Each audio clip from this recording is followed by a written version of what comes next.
Hey guys, what's up? It's me. It's Jeff Moss from the Watchtower Podcast.com, as I'm sure you remember. And this week we're going to be doing a little bit of the Why Don't You Own This? I thought about doing them as like separate videos, but quite frankly, who needs two videos of me? Yeah, it's just hair and stuff. It's no good. So it's Why Don't You Own This week. We're looking at the good stuff in comics out there. And as always, I've asked people to send in their Why Don't You Own This book. So if there's a book out there that you really like, that you think everyone should know about, hit me up, Jeff at thewatchtowerpodcast.com. It should be scrolling around on your screen at some point during this little get-together of ours, this 3 minutes we share every week that, it's special. It's good, and it's cool that you didn't bring me flowers. It's fine. It's fine. So, like I say, I've asked some folks, and the first book we're going to look at this week is from a name that you all know. I know you know, because I know you know.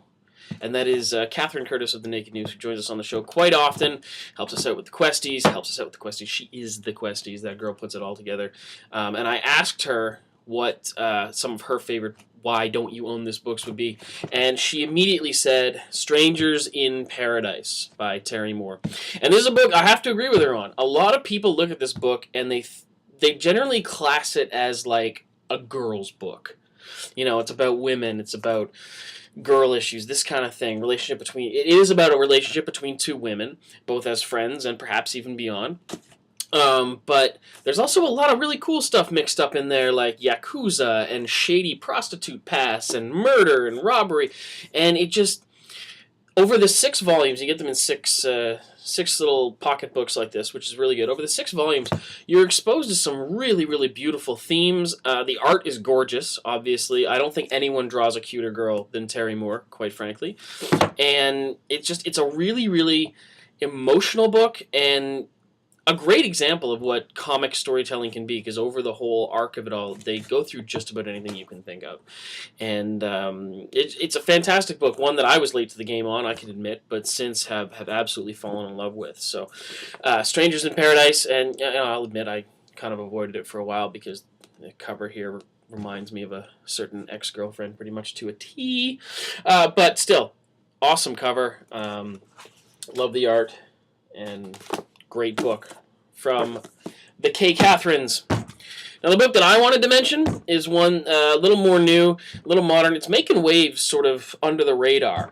But Morning Glories is a phenomenal book from Nick Spencer and crew. Image puts it out. I'll admit, I was attracted to it because of the whole, schoolgirl thing. It's fine. I know who I am. But when I got into the book, and I've been reading it in singles from the beginning, and the 7th issue just came out and was mind-blowing. It is a great story that weaves all these sort of bizarre sci-fi elements into sort of like teen elements, and I can't say it any better than the back, which is, behind the hallowed doors of Morning Glories Academy, something sinister and deadly lurks. When 6 brilliant but troubled new students arrive, they find themselves trapped and desperately seeking answers and escape from a place where nothing is what it seems to be. And it's definitely one of those books that, as soon as you get used to what's going on in it, turns it all around, and you don't know what's happening next. I look forward to a new issue of this every week. So why don't you own this? I mean, the trade paperback that just came out recently, $9.99. Why not? You're hurting yourself not buying it for that. Back when you saw The Walking Dead and you were like, I don't know if I really like that, but now you're like, I get it now, and it's amazing, and it's blown up, it's huge. Same deal. This book is phenomenal, and you should definitely check it out.